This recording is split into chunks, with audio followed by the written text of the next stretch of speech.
Our story today is called The Servant Girl. This is a classic tale written by the famous German brothers Jacob and Wilhelm Grimm. They were authors, philologists, cultural researchers, and lexicographers who created some of the best-known folk tales of the 19th century.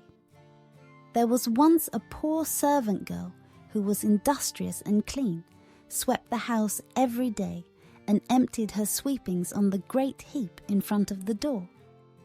One morning, when she was going back to her work, she found a letter on this heap, and as she could not read, she put her broom in the corner and took the note to her master and mistress. And behold, it was an invitation from the elves, who asked the girl to hold a child for them at its christening.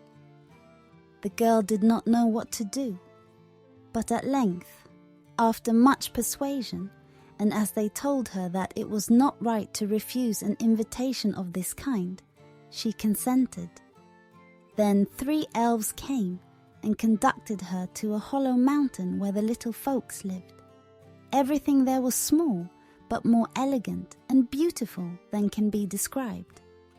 The baby's mother lay in a bed of black ebony ornamented with pearls. The coverlets were embroidered with gold. The cradle was of ivory, and the bath of gold. The girl stood as godmother and then wanted to go home again, but the little elves urgently entreated her to stay 3 days with them. So she stayed and passed the time in pleasure and gaiety, and the little folks did all they could to make her happy. At last she set out on her way home. Then first they filled her pockets quite full of money, and after that they led her out of the mountain again.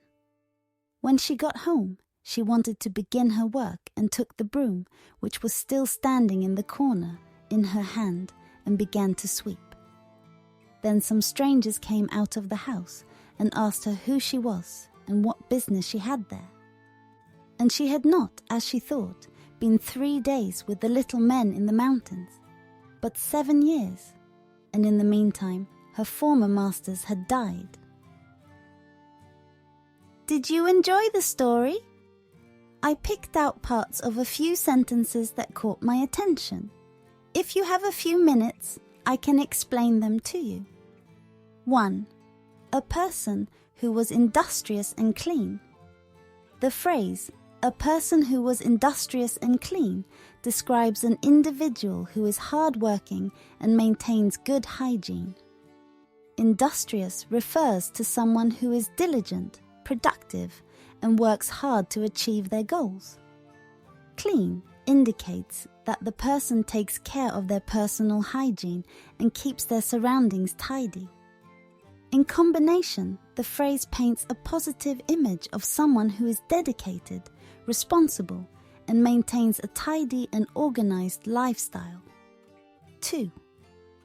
Master and mistress are terms used to refer to the male and female heads of a household or the owners of a property.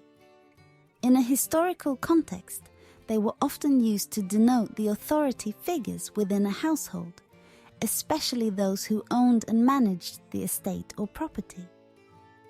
Master usually referred to the male head of the household or the owner, while mistress referred to the female head of the household or the female owner. These terms were commonly used in a time when gender roles were more rigidly defined and property ownership was concentrated in the hands of a few. For example, in a sentence, the master and mistress of the grand estate were known for their gracious hospitality.